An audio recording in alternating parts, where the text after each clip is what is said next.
아멘. 오늘 함께 나눌 말씀은 야고보서 1장 2절에서 4절 말씀입니다. 제가 가진 성경으로는 신약 370페이지입니다. 야고보서 1장 2절에서 4절 말씀입니다. 우리 모두 찾으셨으면 함께 교독하시고 마지막 절은 함께 봉독하도록 하겠습니다. 야고보서 1장 2절입니다. 내 형제들아, 너희가 여러 가지 시험을 만나거든 온전히 기쁘게 여기라.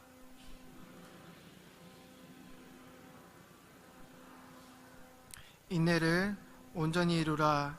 이는 너희로 온전하고 구비하여 조금도 부족함이 없게 하려 함이라. 아멘. 우리 시간 옆 사람이랑 이렇게 한번 인사할까요? 우리는 세상의 문제고 하나님은 우리가 문제입니다.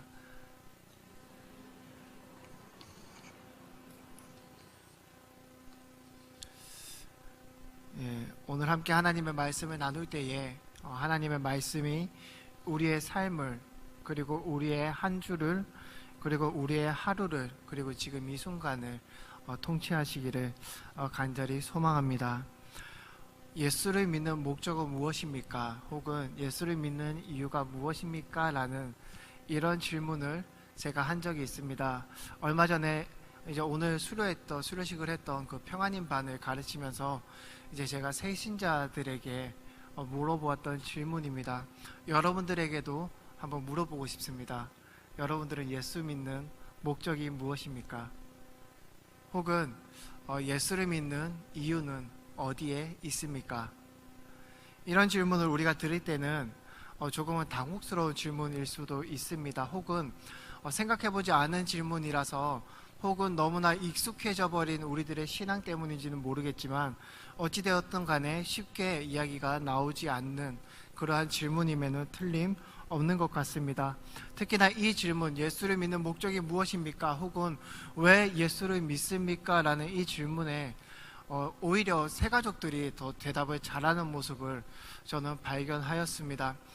이 질문을 들었을 때에 예수를 믿는 목적이 따로 있나?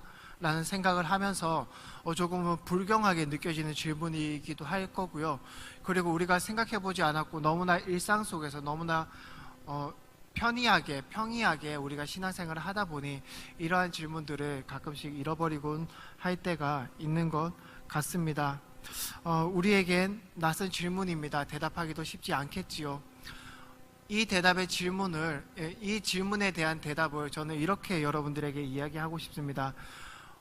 여러분들 반대로 생각해 보십시오. 우리가 예수를 믿는 목적이 떠오르지 않을 때, 우리가 예수를 믿는 그 이유가 떠오르지 않을 때는 예수님께서 우리를 구원하신 이유를 생각해 보십시오.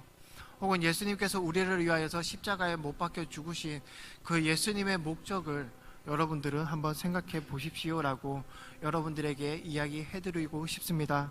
우리가 예수를 믿는 이유가 우리에게 명확하게 떠오르지 않을 때에는 반대로 예수님이 왜 우리를 위해서 십자가에 못 박혀 죽으셨는지를, 돌아가시고 부활하셨는지를 생각하면 생각보다는 조금 명확하게 답을 할 수 있는 것 같습니다.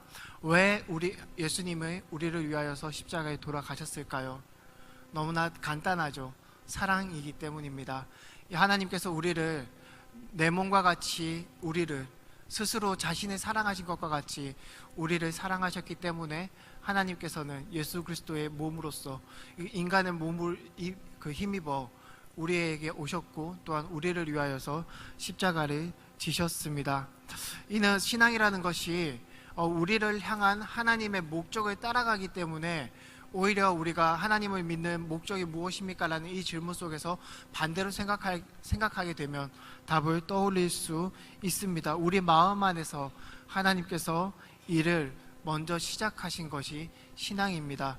그렇기 때문에 하나님께서 예수 그리스도가 왜 우리를 위하여서 돌아가셨는지를 생각하다 보면 우리가 예수를 믿게 된 이유와, 그리고 우리가 예수 그리스도를 믿는 목적을 조금 더 명확하게 떠올릴 수 있을 것입니다.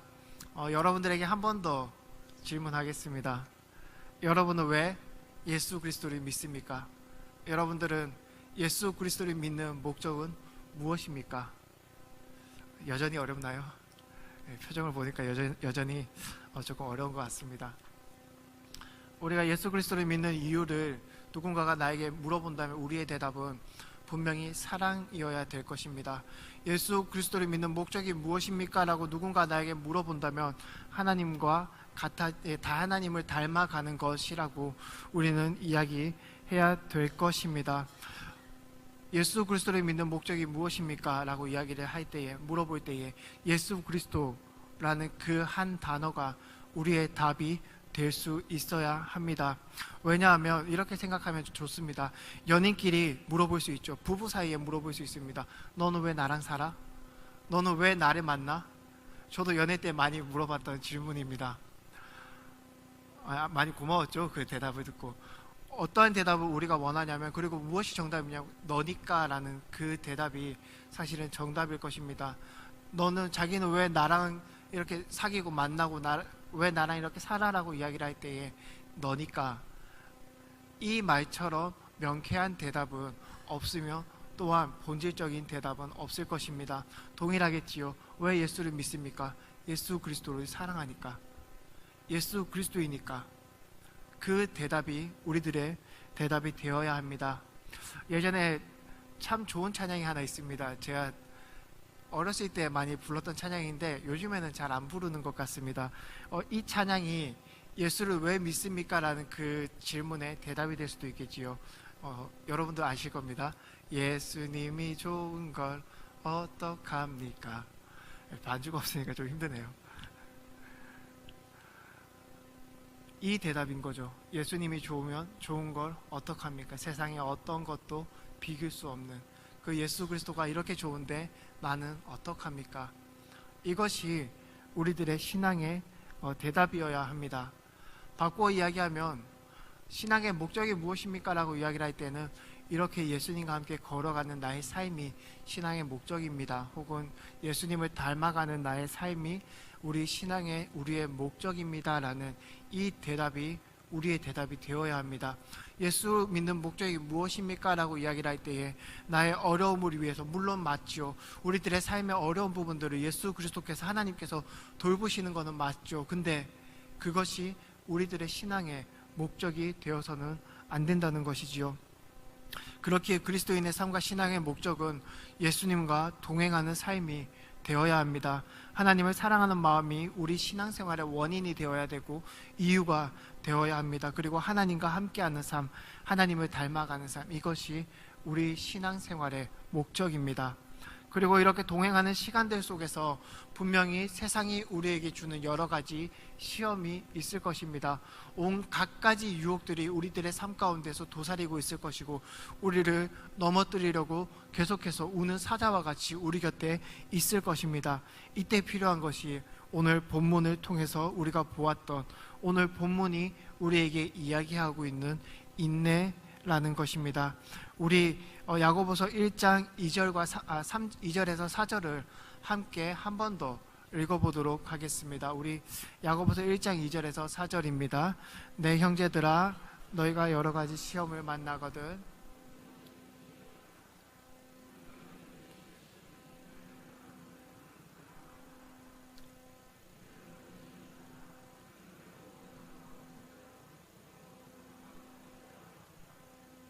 아멘.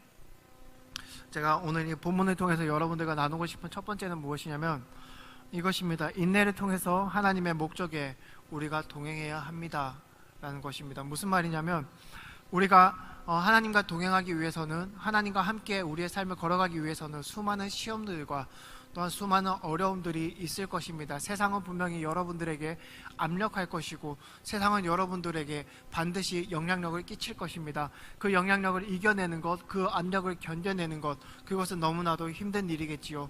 그때에 필요한 것이 바로 인내라는 것입니다. 오늘 성경에서 이야기하는, 오늘 본문에서 우리에게 성경이 이야기하고 있는 우리들의 삶 가운데서 필요한 것, 그것이 바로 인내입니다. 제가 설교를 준비하면서 한 시를 발견했습니다. 동행이라는 시인데 참 저는 너무 와닿았어요. 동행이란 이런 것이구나라는 것을 와닿았습니다. 제가 잠깐 짧은 소절이기에 좀 읽어드리도록 하겠습니다. 동행, 박의상 씨입니다.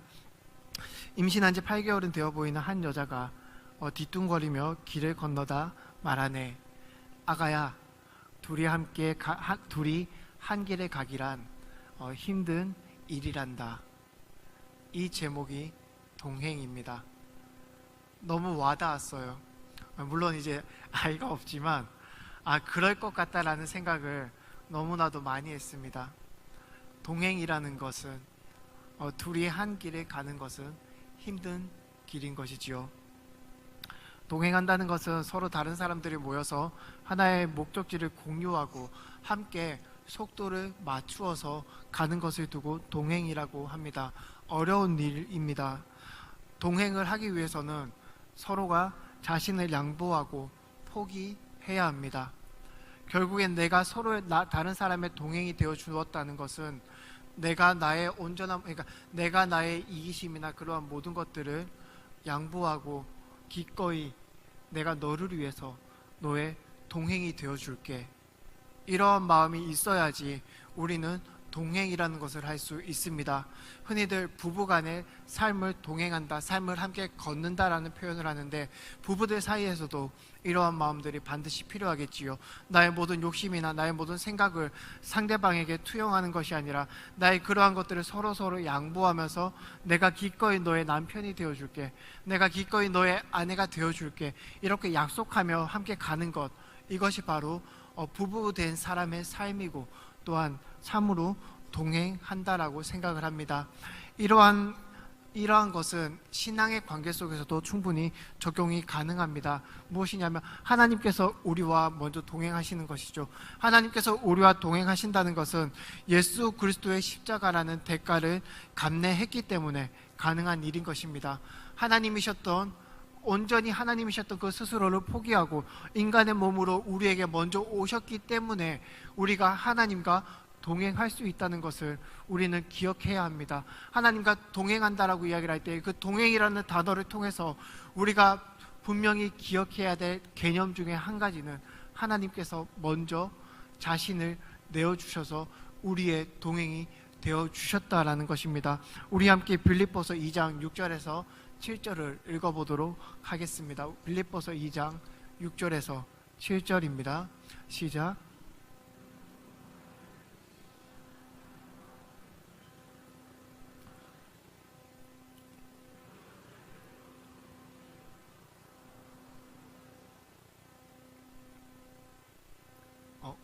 끝인가요? 예.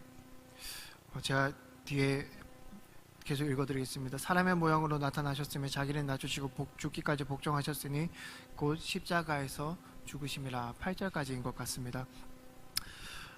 하나님께서 우리가 하나님과 동행할 수 있는 가장 첫 번째 조건이겠지요. 하나님께서 우리를 위하여서 먼저 자신을 내어주셨다는 것입니다. 그렇다면 우리가 하나님과 동행하기 위해서 우리가 해야 될 것은 우리의 이기심, 우리의 탐욕, 우리의 생각들을 포기하면서 살아가는 것이지요. 꾸준히 우리가 그렇게 노력해야 한다는 것입니다. 하나님과 동행한다는 것은 이러한 자기 부인의 삶을 계속해서 살아간다는 것을 의미하는 것입니다. 그렇기 때문에 너무나 힘든 일인 것이지요. 문득 떠오르는 악함과 문득 떠오르는 이기심들과 문득 떠오르는 나의 욕심들, 나의 욕망들을 모두 포기하면서 살아가야 합니다. 이렇게 하나님과 동행하는 것이 우리들의 삶이다라고 이야기를 할 때에 이 길을 걷기 위해서 반드시 필요한 것이 바로 오늘 본문에서 이야기하는 인내입니다. 우리는 이렇게 우리의 삶 속에서 인내를 온전히 이루면서 살아가야 합니다. 인내란 어떻게 보면 그리스도인의 목적을 이루기 위한 방법이지요. 하나님께서 우리에게 주신 방법입니다. 여기에서 우리가 인내를 이루며 살아가는 목적이 너무나도 중요합니다. 아까 말씀드렸지요. 하나님과 함께하는 것, 하나님과 동행하는 것, 하나님을 닮아가는 것, 그것이 우리들의 목적이라고 이야기를 했습니다. 반대로 이야기를 하자면, 다르게 표현을 하자면 우리가 오늘 우리의 시간을 쪼개서 이곳에 예배드리는 것, 혹은 우리가 항상 하나님을 위하여서 하나님을 생각하면서 우리의 삶을 내어드리는 것, 너무나도 힘들지만 우리의 욕심과 싸운다는 것이 너무나도 어려운 일이겠지만 그것과 함께 우리의 욕심과 싸워 승리하고자 하는 것, 그렇게 매일 노력하는 것, 그런 모든 것이 인내의 과정이고 우리가 이렇게 인내하며 살아가는 그 목적은 바로 하나님과 동행하기 위하여서, 그리고 하나님을 닮아가기 위하여서입니다. 하나님과 닮아가기 위하여서라는 그 말이 바로 오늘 본문에서 이야기하는 너희로 온전하고 구비하여 조금도 부족함이 없게 하려 함이다라고 이야기하는 이 구절의 의미입니다. 하나님을 믿는 목적은 오늘 야고보서에서는 너희가 온전하고 구비하여서 조금도 부족함이 없게 하려 함이다라고 하나님께서 우리에게 이야기하십니다. 그것이 하나님께서 우리를 향한 목적이고 또한 우리가 하나님을 따르는 목적이 되어야 할 줄로 믿습니다. 온전히 하는 것, 부족함이 없게 하는 것은 우리들의 실제 생활 속에서 우리들의 삶의 윤택함을 이야기하는 것이 아니겠지요. 우리들의 신앙생활을 이야기를 할 때에, 인내한다고 이야기할 때 이러한 변화의 과정들을 계속해서 생각해야 합니다. 온전하다라는 것, 하나님께서 구비하여서 우리로 하여금 조금도 부족함이 없게 하려 하는 것, 하나님을 닮아가는 것, 그것이 무엇인지에 대해서 조금 더 나누었으면 좋겠습니다. 제가 신혼부부와 삼청년부 모임을 할 때, 그리고 평안인반 할 때도 아마 이야기를 했던 것 같습니다. 종종 하는 이야기가 있습니다. 한 숲에 피아노가 놓여 있습니다. 이 피아노는 참 좋은 나무로 만들어진 피아노입니다. 매우 비싼 피아노이고요. 웅장한 피아노입니다. 저기 있는 그랜드 피아노, 저거보다 조금 좋은 피아노라고 생각을 해볼까요? 너무나 깔끔하고 겉으로는 너무나 손볼 곳이 없는 피아노가 한 숲에 놓여져 있습니다. 하지만 이 피아노는 자신의 소리를 내지 못하는 피아노입니다. 이 피아노를 쳤을 때에는 참 기괴한 소리가 나는 피아노입니다. 이 피아노를 쳤을 때에 너무나 듣기 힘든 소리입니다. 이 피아노의 소리는. 여러분들에게 질문하고 싶습니다. 그렇다면 이 피아노가 온전해지는 것은 어떻게 되어야지 이 피아노가 온전해진다라고 우리는 이해할 수 있을까요? 정답은 명쾌하죠. 자신의 소리를 내지 못하는 피아노에게, 피아노의 소리를 내지 못하는 그 피아노에게 온갖 치장을 한다 하더라도 그것이 온전하여졌다라고 우리는 표현하지 않습니다. 그 피아노 건반을 금으로 포장을 해준다 하더라도 그 피아노의 소리가 이상하다면 우리는 그것을 두고 온전하여졌다라고 이야기하지 않습니다. 헛수고했다라고 이야기할 수 있겠지요. 이 피아노가 온전해지기 위해서는 자신의 소리를 되찾는 것이 유일한 방법입니다. 이 피아노가 자신의 소리를 되찾았다면 이제 드디어 저 피아노가 온전한 자신의 모습을 찾았구나라고 우리는 이해할 수 있을 것입니다. 오늘 본문에서 이야기하는 인내가 우리를 온전하게 만든다는 것, 온전히 인내를 이루라는 것, 그리고 너희를 온전하고 구비하여 조금도 부족함이 없게 하려 함이다라고 이야기를 하는 이때에 설명하는 본문이, 성경이 우리에게 이야기하는 이 온전함이란 하나님께서 우리를 창조하셨던 그 인간의 모습을 회복하는 것, 하나님의 형상과 모양에 따라서 하나님께서 창조하셨고 하나님의 생기를 넣으셔서 인간을 만드셨던 그 사람의 그 모습 그대로, 내가 보았더니 참 좋았다라고 이야기를 했던 그 모습 그대로 회복시키는 것이 오늘 성경에서 이야기하는 온전함의 모습임을 우리는 기억해야 하는 것입니다. 온전하고 조금도 부족함이 없게 하겠다라는 성경적 의미는 하나님의 형상을 우리가 점차적으로 회복하는 모습입니다. 이기심과 자기 중심적 생각에 쩔어 사는 우리들의 모습이 조금씩 바뀌어져 가는 것, 그 과정 속에서 나타날 수밖에 없는 힘듦을 견디는 인내, 그것을 이야기하는 것이 오늘 본문 말씀입니다. 너무나도 가슴 벅찬 일이지요. 하나님의 목적이라고 이야기를 합니다. 너희를 온전하고 구비하여 부족함이 전혀 없게 하겠다고 하나님께서는 우리에게 말씀하십니다. 우리를 향한 하나님의 목적입니다. 또한 우리들의 신앙의 목적이 될 수 있겠지요. 너무나 가슴 벅찬 일임에 틀림없습니다.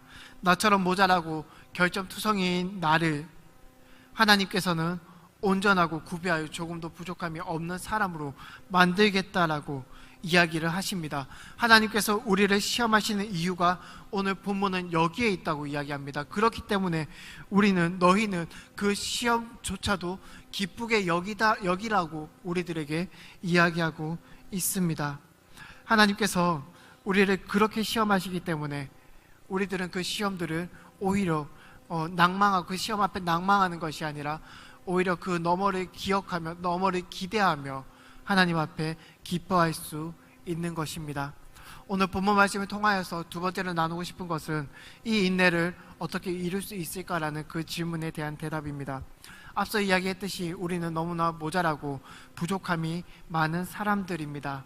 시험 앞에서, 하나님께서 우리에게 주시는 시험 앞에서, 혹은 우리가 만나는 삶을 살아가면서 우리가 맞닥뜨리게 되는 그 시험 앞에서 우리들의 마음은 참 멋들어지게 넘어가고 싶은데, 그 시험을 참 그리스도인의 모습처럼 멋들어지게 그냥 아무 고민 없이 넘어가고 싶은데, 우리들의 삶은 그렇지 않습니다. 우리들의 모습은 그렇지 않아요.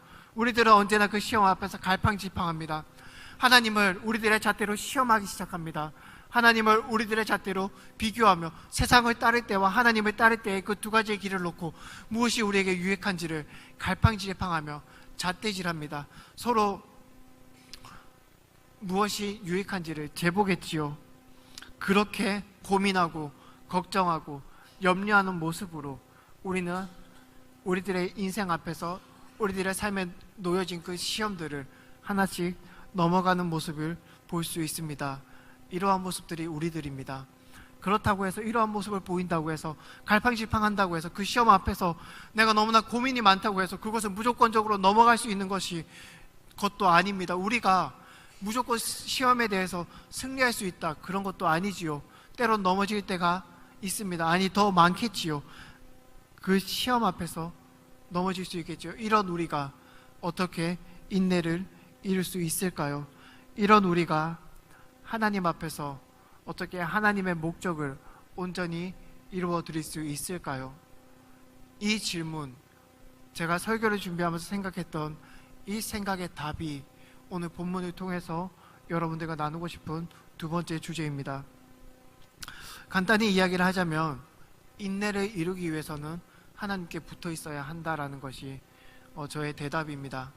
우리가 시험 앞에서 인내한다라고 이야기를 할 때에 우리들의 흔한 개념 중에 하나는 무엇이냐면 내가 그 시험을 견딘다, 이렇게 생각할 경우가 많이 있습니다. 성경은 그렇게 이야기하지 않아요. 오늘 온전히 인내를 이루라라는 이 본문을 원어적으로 해석하면 너희가 인내해라, 이렇게 이야기하지 않습니다. 여기에 대해서 근거를 이야기하자면 너무나 어렵기 때문에, 그리고 실력이 미쳐나여서 여러분들이 이해하게끔 설명하는 것 또한 제가 너무 어렵기 때문에 간단하게 결론만 말씀드리겠습니다. 오늘 본문에서 이야기하는 이 인내를 온전히 이루라는 것은 너희들이 인내하라는 것을 하나님께서 우리에게 바란다는 것을 의미하지 않습니다. 오히려 너희가 인내하기 위해서는 하나님께 붙어 있어야 함을 이야기합니다.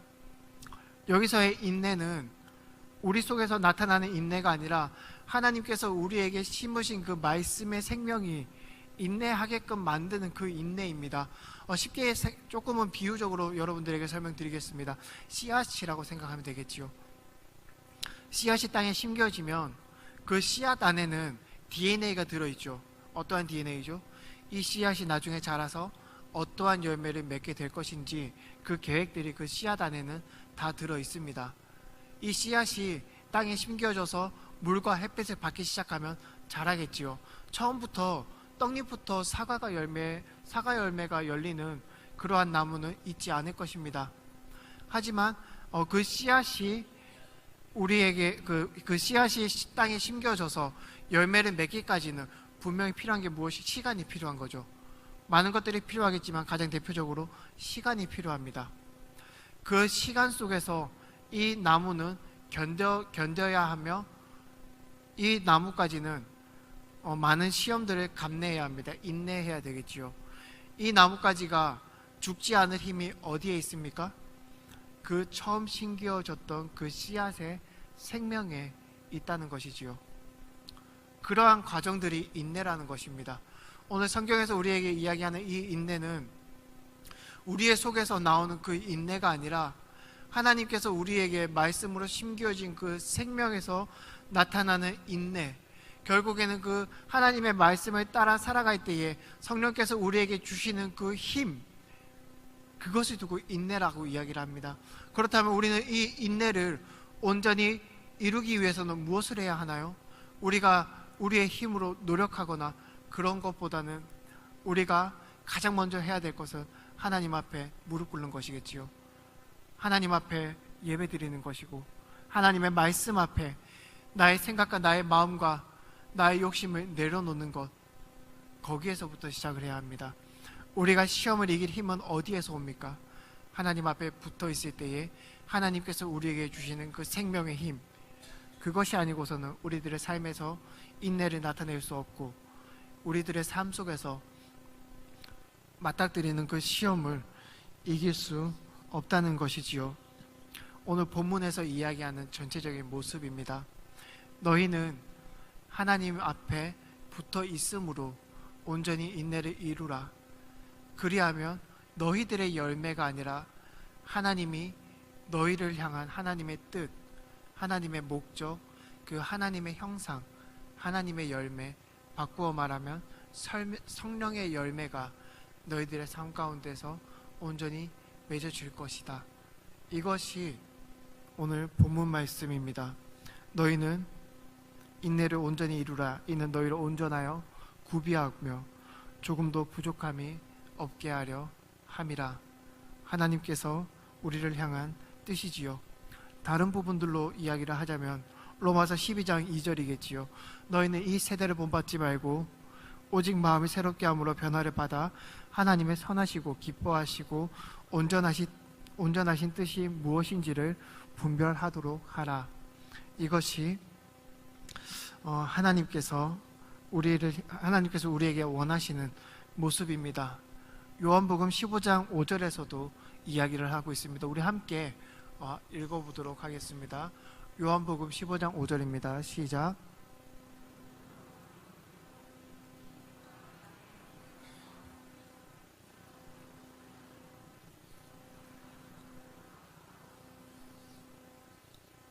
아멘. 붙어 있기만 한다면, 하나님이라는 예수 그리스도다라는 그 가지에 붙어 있기만 한다면 얼마 지나지 않아서 우리도 알아보지 못할 만큼 우리 스스로가 자라게 될 것입니다.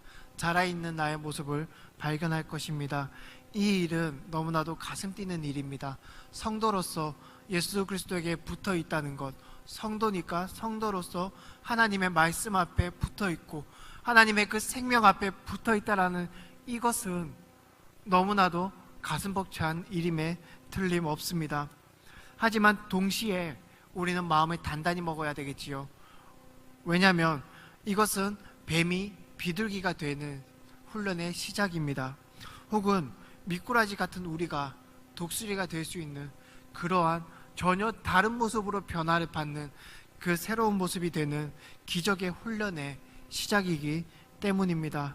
이러한 우리들의 삶 속에서 우리가 온전히 그 길을 갈 수 있는 것, 온전히 인내를 이루는 유일한 방법은 생명의 열매가 맺어질 때까지 우리 스스로의 생명에 힘입는 것이 아니라 하나님의 생명에, 예수 그리스도의 생명에 힘입어 우리가 나아가는 것입니다. 그렇기 때문에 우리의 기도 역시도 바뀌어야 합니다. 우리의 기도 역시도 하나님과 언제나 함께하기를 간구하는 것에 초점을 맞추어야 합니다. 하나님과 언제나 동행하기를 기뻐해야 하며 또한 그것을 하나님께 간구하며 기도해야 합니다. 하나님의 말씀의 통치가 우리의 삶 구석구석에 있기를, 스며들기를 우리의 마음으로 원해야 합니다. 삶의 길에서 만나는 여러 가지 시험들, 즉 내가 만나는 모든 시험들 앞에서 하나님과 함께하기를 우리는 간구해야 합니다. 이것이 우리의 기도가 되어야 하며 우리들의 삶 가운데서는 하나님의 말씀으로 채워야 합니다. 하나님의 말씀이 우리의 삶을 채울 수 있게끔 우리를 내어드려야 합니다. 사랑하는 우리 평안교회 여러분들, 이젠 결론입니다. 하나님께서는 우리를 향한 분명한 목적이 있으십니다. 그것은 온전하고 구비하여서 조금도 부족함이 없게 하려 하는 것입니다. 이것은 예수 그리스도를 믿는다라고 이야기를 하고 하나님을 나의 구주로 삼는다라는 모든 그리스도인들의 목적이 되어야 할 것임에 틀림없습니다. 이 과정 속에서 인내를 이루어 갈 때에 우리는 우리들의 삶에서 나타나는 그 시험을 넉넉함으로 이길 수 있을 것입니다. 시험을 이기는 힘은, 그 능력을 받는 유일한 방법은 예수 그리스도에게 꼭 붙어 있는 우리들의 인내입니다. 하나님께 붙어 있을 때에 하나님과 같은 목적을 두고 우리들의 삶을 걸어갈 수 있습니다.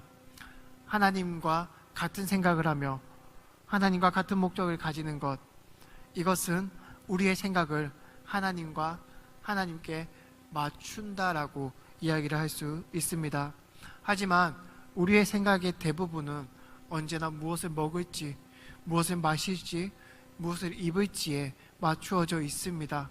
우리들의 걱정은, 우리들의 고민은 어디에서 살아야 하나? 무엇을 먹어야 하나? 조금 더 모았으면 좋겠는데 어떻게 하면 조금 더 잘 살 수 있을까? 편안하게 살 수 있을까? 그러한 부분들에 초점이 많이 맞추어져 있습니다. 하지만 하나님의 생각은 내가 어떠한 사람인가에 맞추어져 있는 것입니다.